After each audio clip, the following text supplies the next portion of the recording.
भारतात सर्वात महत्त्वाचा आणि मोठा उत्सव नवरात्रीला समजला जातो। 9 दिवस या उत्सवमध्ये सर्वत्र धामधूम असते। यात गरबा, दांडिया ही मोठ्या आनंदाने खेळला जातो। मात्र यावर्षी या उत्सवावर बंदी टाकण्यात आली आहे, ती कोरोनामुळेच। वाढत्या कोरोनाचा प्रादुर्भाव पाहता शासनाने गेल्या 6 महिन्यांपासून सर्व प्रार्थनास्थळ कुलूपबंद ठेवण्याचे आदेश देण्यात आले आहे। याचाच परिणाम आता काहीच आठवड्यावर नवरात्री उत्सव असताना त्यावरही बंदी घातली आहे। धार्मिक भावना म्हणून प्रत्येक मूर्तिकारांना फक्त 4 फूट उंच देवीच्या मूर्ती बनवण्याचे आदेश ही दिले आहेत। यावर अनेक मंडळच्या पदाधिकाऱ्यांचा नाराजीचा सूर निघत आहे। यापूर्वी 20 ते 30 कामगार कामाला असताना आता कोरोनामुळे 10च मूर्ती कारागीर कामाला ठेवण्यात आल्याने लाखोचे नुकसान मूर्तिकारांचे झाले आहे। फ्रेजरपुरा परिसरात गेल्या अनेक वर्षापासून पिढ्यानपिढ्या व्यवसाय असलेल्या मूर्तिकारांनी आपल्या व्यथा विदर्भ न्यूजकडे स्पष्ट केल्या आहेत। संपूर्ण भारतात सर्वात मोठा उत्सव समजला गेलेला नवरात्र उत्सव भारतामध्ये संपूर्ण ठिकाणी मोठ्या उत्साहात साजरा केला जातो। या नवरात्राला काही आठवडे शिल्लक असताना मात्र संपूर्ण भारतात कोरोनाचं सावट निर्माण झालेलं आहे आणि ह्याच सावटाचा परिणाम या नवरात्रावर आल्याचाही प्रशासनानं स्पष्ट उल्लेख केला आहे। प्रशासनाने गर्दी होऊ नये आणि कोरोनाचा संसर्ग होऊ नये म्हणून या ठिकाणी भारतातील नवरात्र उत्सव ठप्प केलेला आहे। नवरात्र दसरा प्रत्येक ठिकाणी त्यांनी ठप्प करण्याचा आदेशसुद्धा करण्यात आला आहे।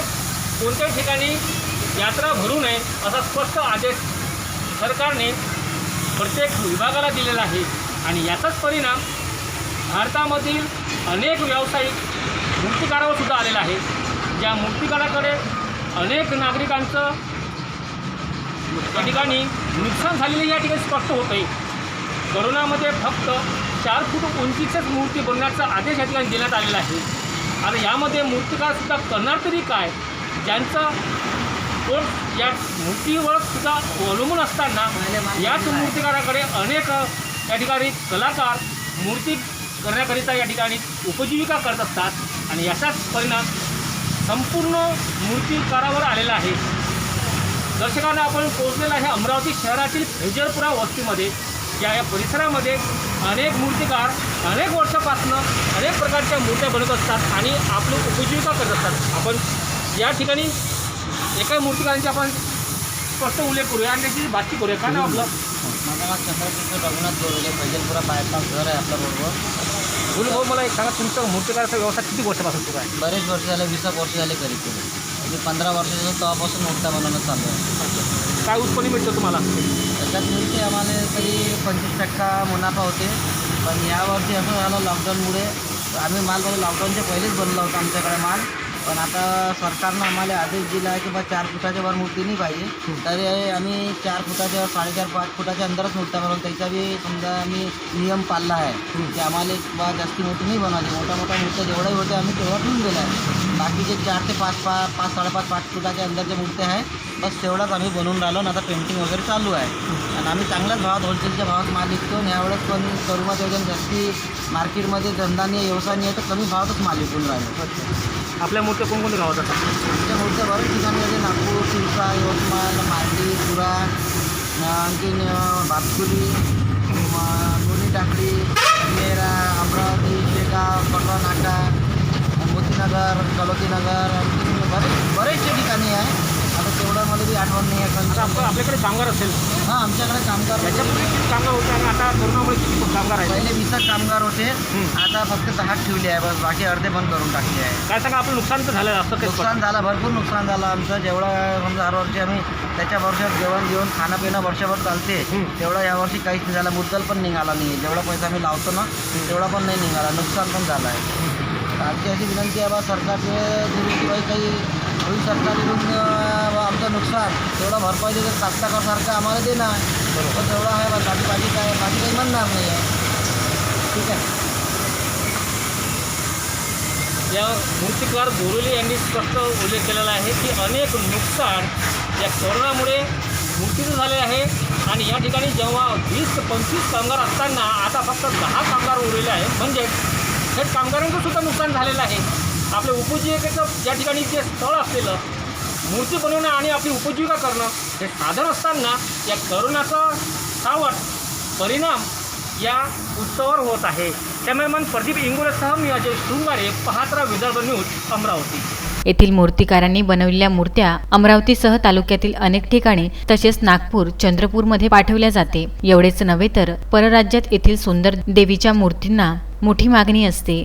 मात्र आता कोरोनामुळे कमी प्रमाणात मूर्त्या तयार केल्या जात आहे, अशी प्रतिक्रिया मूर्तिकारांनी स्पष्ट केली आहे. सुंदरकर भाऊ, आपलं किती वर्षापासून हा मूर्तिकला काम? हा तर आमचा पारंपरिक व्यवसाय असतो. अच्छा. आमचं आजोबा बाबाजी सर्व म्हणजे ह्याच बिझनेसमध्ये चालू आहे. कोणकोणत्या प्रकारच्या आपण मूर्ती बनवता?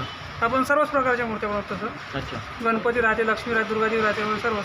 मला सांगा, कोरोनाचं सावट आहे भारतामध्ये. हां, या कोरोनाचं सावट असताना आपल्या मूर्तीवर परिणाम झाला असं वाटतं? भरपूर परिणाम म्हणजे 60 ते 70% परिणाम आहे. अच्छा. हां, किती नुकसान झालं असं आपल्याला? नुकसान भरपूर आहे ना, सर्वांचंच नुकसान आहे. आता किती मूर्ती आपण बनवत आहे? दरवर्षीप्रमाणे तर ह्या वर्षी म्हणजे 10% पण मानले 10% माल नाही. अच्छा. तर मूर्ती ह्या बाहेरगावी जात असेल? हां, मूर्त्या तर भरपूर जाते. ज्या ती आधी खूप गर्दी दिसायची, आता दिसत नाही एवढी का? अरे काहीच नाही आहे ह्या वर्षी, म्हणजे काहीच बिझनेसच नाही आहे. आपल्याकडे किती कामगार आहे काम? कामगार दरवर्षीप्रमाणे तर समजा या कोरोनाच्या याच्यामुळे आम्ही पूर्णपणे काम करूच नाही राहिलो. आणि त्याच्यात शासनानं 4 फुटाची अट ठेवली, बरोबर. त्याच्यानं आणखीन जास्त नुकसान आहे. कारण की मिनिमम देवीची मूर्ती म्हणजे 5.5-6 फुटाची मिनिमम राहतेच राहते. बरोबर. आणि ही 2.5-3 फुटाचा सिंह राहते. त्याच्यानंतर 3-3.5 फुटाची मूर्ती म्हणजे कमीत कमी 6 फूट तरी आम्हाला परमिशन पाहिजे होती. तर त्याच्यात शासनाने आपल्याला 4 फुटामध्ये पॉसिबलच नाही ते मूर्ती. तर मंडळाला पण म्हणजे घ्यायला बात नाही. मंडळाची डिमांड असेल, लहान मूर्ती नको, मोठीच असेल. मूर्ती मंडळाला तेच म्हणून राहिलेत ना, मग मोठेच मागून राहिलेत ना. हां हां, मग तेच ना, शासनाचं म्हणजे असं म्हणजे शासनाची चूक आहे ना याच्यासाठी. बरोबर. काय मागणी जाईल आपल्या शासनाकडे? आता आपलं नुकसान भरपूर झालेलं आहे. आम्हाला भरपूर म्हणजे नुकसान म्हणजे भरपाई पाहिजेच ना. आम्ही तसं सांगितलं आहे, यशवंत ठाकूर आहेत ना मॅडम आपल्या पालकमंत्री यांना सांगितलं आहे आणि निवेदन पण दिलेलं आहे. यापूर्वी या दिवसात अनेक मूर्ती बनवून रंगरंगोटी करून अखेरचा हात फिरविला जायचा. मात्र कोरोनामुळे व्यवसायावर विपरीत परिणाम झालेला जाणवत आहे.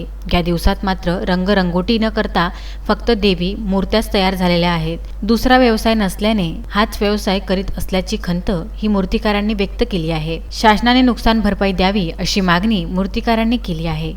Vidarbha news bureau, Amravati.